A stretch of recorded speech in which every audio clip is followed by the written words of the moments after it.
گوندی لێرەمیرە لە ناحیەی خەلیفانی سنووری ئیدارەی سۆران. نەبوونی پرۆژە خزمەتگوزاریەکان وای کردووە ڕۆژ لە دوای ڕۆژ ئەو گوندە بەرەو چۆڵبوون بچێت. لە پێشدا ئەو گوندە ژمارەی دانیشتوانی 200 ماڵ زیاتر ئەبوو، بەڵام بەهۆی نەبوونی خزمەتگوزاری پێویست لەلایەن حکوومەتی هەرێمی کوردستانەوە بەرەبەرە ئەو گوندە ڕوو لە چۆڵبوون بوو. ئێستا ژمارەی دانیشتوانی ئەو گوندە تەنها 25 ماڵی لێماوەتەوە.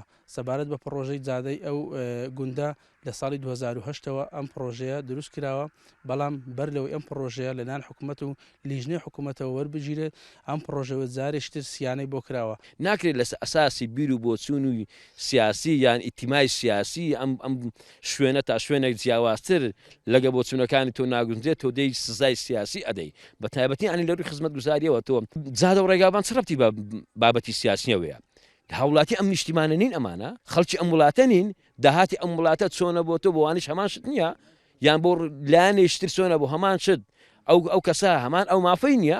ئەگەر نیەتی با وەڵاممان دەنەوە، ئەگەر هەشەتی بەڕاستی چیتر ئێمە بێدەنگ نابین. گوندی لێرەمیر لە ماوەی حکومڕانی هەرێمی کوردستان گرفتی ڕێگاوبان و کەمی ئاوی خواردنەوەیان هەبووە.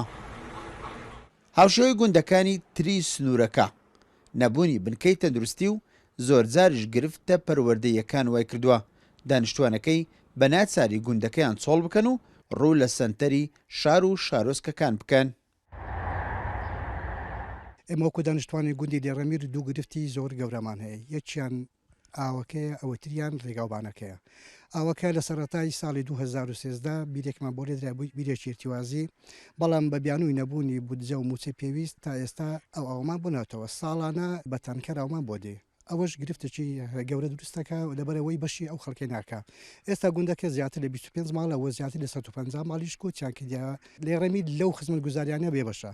ئەوەی تریان ئەو ڕێگای کە ئێستا بە خۆتان دیتان بەڕاستی ئەو ڕێگای لە ساڵی 2000 کە دروست کردەیە بۆ کاتی تەواو بوو، بەڵام ئێستا ئەو ڕێگایە بە تەواوی تێک چووە. لە سنووری ئیدارەی سۆران زیاتر لە 850 گوندی هەمیشەیی هەیە.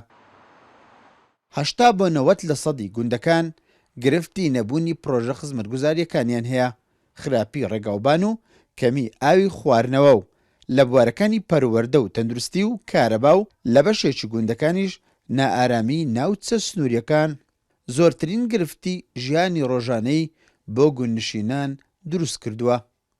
عوسمان کورسات نیوز، گوندی وارەمیری سنووری ناحیەی خەلیفان.